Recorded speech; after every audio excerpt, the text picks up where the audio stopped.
Hi, it's Craig here. Today we're going to talk about, you might recognize where I'm standing actually and some of the equipment that's behind me.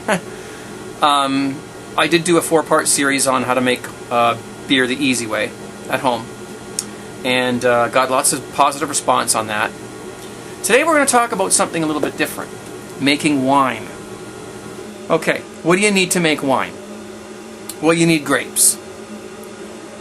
Well, I don't have the space in my backyard to grow grapes, and I don't really have a place where I can easily go and buy grapes to make wine. So I'm not going to do that. I'm going to let somebody else worry about the grapes, and I'm just going to worry about the juice that comes out of them. That's where this comes in. Let's just get it right way around here. This is a wine kit. It's a bit heavy because it's full of juice. It's full of grape juice.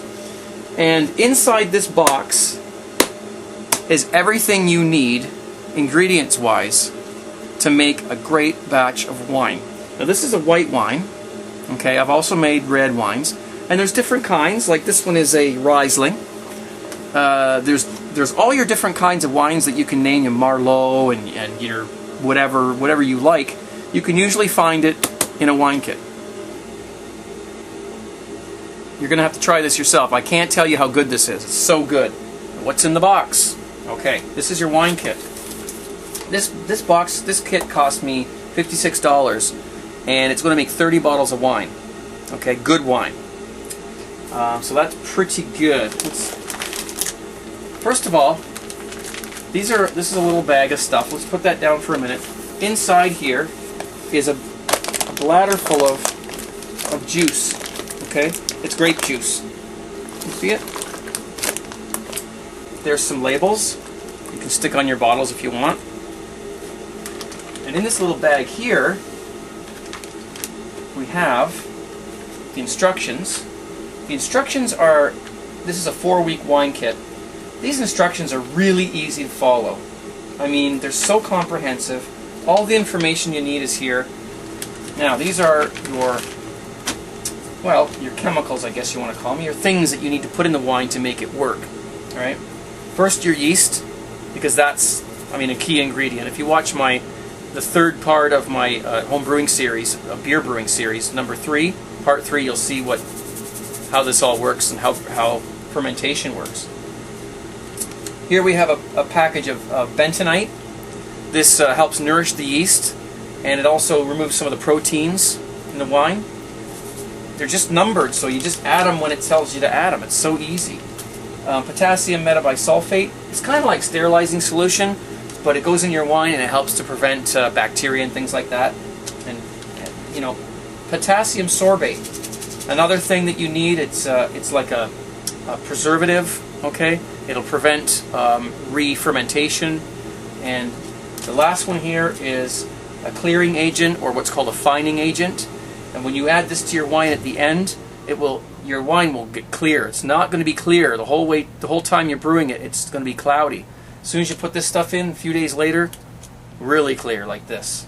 Okay, and then you're going to be ready to bottle your wine. Okay, so those are the things that come in the kit. It really couldn't be simpler. It's very easy, and you'll see. Okay, let's get started. Before we can do that, we need to talk about the equipment you need. I'm going to do this in several stages because it takes a month to make wine. So obviously today is going to be the initial stage, and then later on we're going to go into the next stage and so forth. Okay, I have broken this down into 2 different sort of categories as far as the equipment that you need. On my workbench here I have the essential equipment that you absolutely have to make the wine. And then I have a set of other things over here that I think you should have, but you don't need them to make the wine. You need a 5-gallon, 6.5 gallon if you're in the US, 5 imperial gallons, plastic brew bucket with a lid and a hole in the lid. Okay, that's your primary fermenter. That's when you're first going to start brewing your wine. You also need a glass carboy, because eventually you're going to have to siphon your wine from here into here and carry on with the procedure. Next thing you need a stir stick. Okay? Same with the beer, but don't use the same one you use with beer. Alright? You'll need a airlock.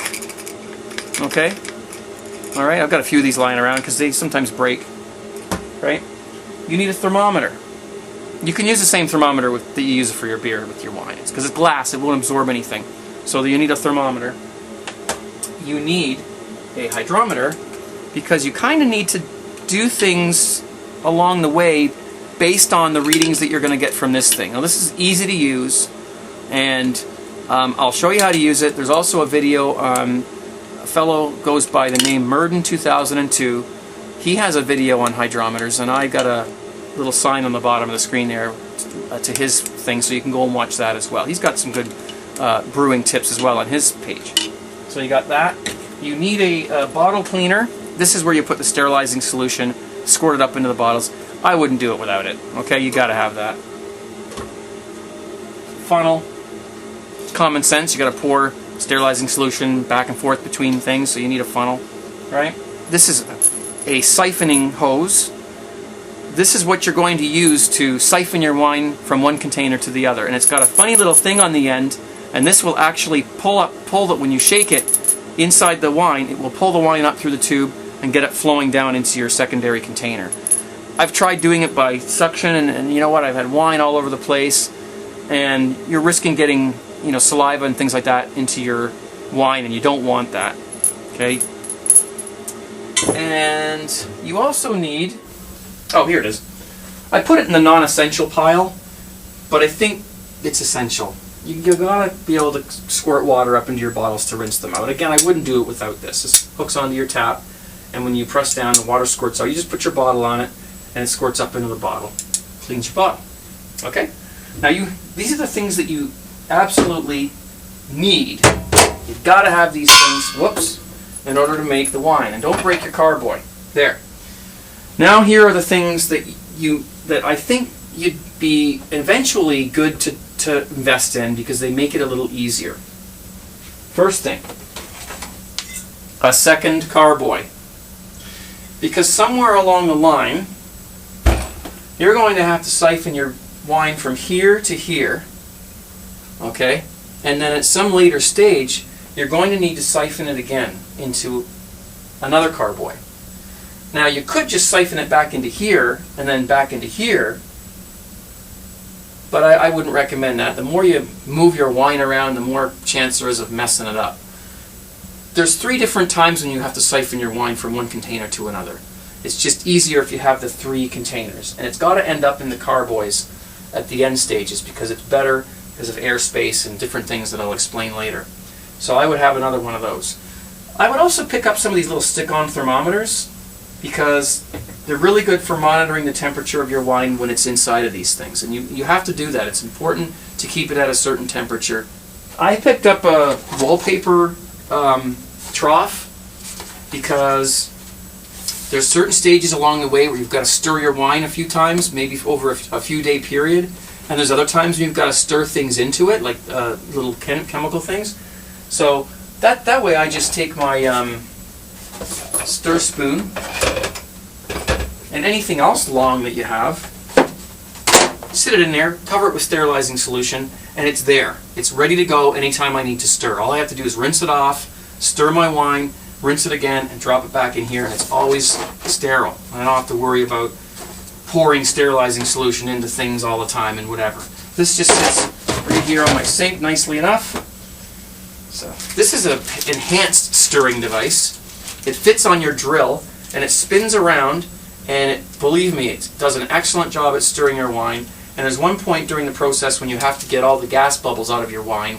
You need to stir it well enough to get those out. This does an excellent job. So another little thing that, again, you don't need, but it makes life easier. Okay?